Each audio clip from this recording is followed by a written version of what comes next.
This is Kiefer, and in this video we'll be focusing on the optic nerve, using a visual mnemonic to help you recall the functions, cranial exit, and cortical pathway. We've added the optic nerve's cortical pathway because it's somewhat unique compared to most other cranial nerves, as it does not originate from or transmit through brainstem nuclei. We're calling this visual mnemonic Emergency on the Optic Canal.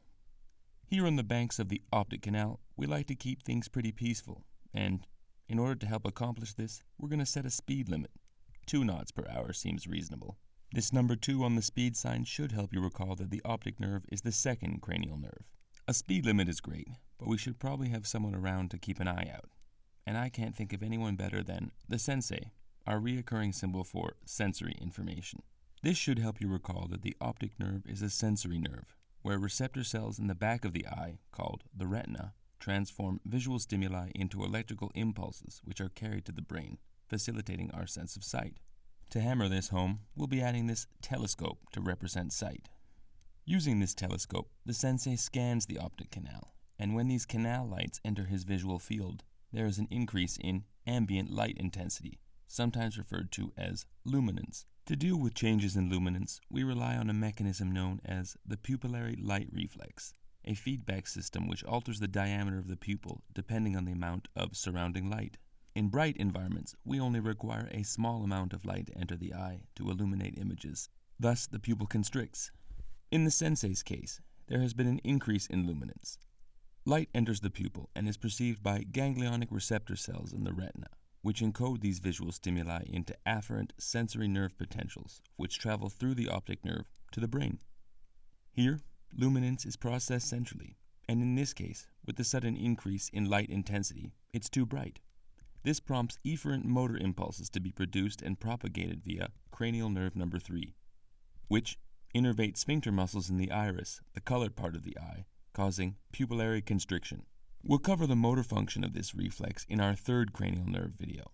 So for right now, it's most important to recall that the optic nerve is the afferent limb, or sensory component of the pupillary light reflex.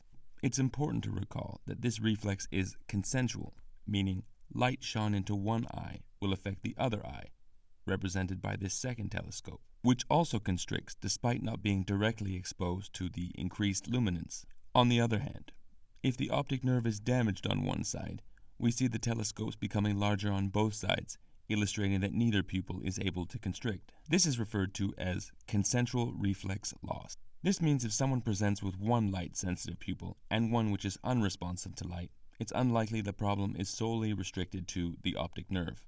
These lights have caught the sensei's attention, and now that we've adjusted for brightness, he extends his telescope to take a closer look, initially producing an unfocused image. Telescopes and eyes both contain lenses which magnify objects in our visual field. When you focus on something, lenses in your eyes must adjust differently depending on how close or far that object in question is from you. This process is regulated by a reflex arc called the Accommodation Reflex, which relies on the optic nerve as the afferent sensory limb which transmits the visual stimuli from the retina to the visual cortex in the brain. Here the focus of your vision is interpreted, and if the image is blurry, impulses are propagated via cranial nerve number 3 to various structures in and around the eye, such as the lens, allowing us to refocus the image. Now that we've adjusted for brightness and refocused the image, I think it's time to take a look through the Senseis Telescope. Before we do take a look at the cortical pathway, nothing means more to us here at Kiefer Learning than your time. If you're here primarily for the optic nerve's function, associated reflexes, and cranial exit, here you go. The exit is the optic canal, represented by this exit buoy pointing downwards into the canal. However, if you're interested in sticking around and getting an overview of the optic nerve's cortical pathway, it's finally time to take a look through the Senseis Telescope. Geez, these light poles sure do look like 2 eyes and some nerve tracks. But on closer inspection, it seems these canal lights are equipped with flashing emergency bulbs. For our purposes, these light bulbs represent our eyes, and the colored areas represent our retinal fields. I should have probably mentioned this, but some of the areas of the optic canal are, well, in poor repair. And here we can see the wiring of the lights hanging on the outside of the poles. Luckily for us, it offers a perfect visual representation of the course of the optic nerve fibers heading into the brain from the retinal fields. For further clarity, we'll be adding M's over the inner field to represent that they're medial, and L's over the outer fields to represent that they are lateral. But more on that later. As we look past the light bulbs representing the eyes, we see two light poles representing the optic nerve tracts, each containing lateral and medial nerve fibers from each eye. This encircled portion contains what we've been discussing this entire video, the left and right optic nerves. From here, optic nerve fibers continue through the cortex, composing the visual pathway. As you can see, thanks to an interesting design choice, the poles bend inwards, meeting each other and even allowing some wires to cross over.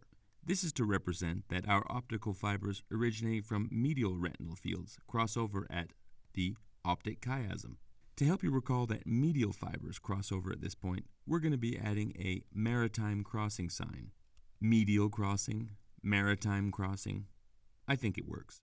Someone's parked a tractor here behind the lower half of the poles. This is to help us remember that after the optic chiasm, optic fibers are referred to as optic tracts. It seems the drivers have left in a hurry, and they've even left their lunches lying around. We've added these salad bowls, our reoccurring symbol for the thalamus, to represent that the optic fibers pass through the thalamus. These salad bowls are filled with lettuce, to represent the specific nucleus of the thalamus which the optic nerve fibers travels through, the lateral geniculate body, which, like lettuce, starts with the letter L. What made them take off so quick? Maybe this toxic radioactive waste? And, oh God, would you look at that? They got it all over the basketball court. Well, there goes the state championship. No wonder the emergency lights were flashing. This radioactive mess on the court represents the final two stops in the optic nerve's cortical pathway, the optic radiations and the visual cortex. Radioactive waste on the court, optic radiations, primary visual cortex. And that about covers it. You've got through the optic nerve, 2 reflexes, a cranial exit, and, if you've made it this far, a cortical pathway. Thank you very much for your time, and we'll see you in the next video.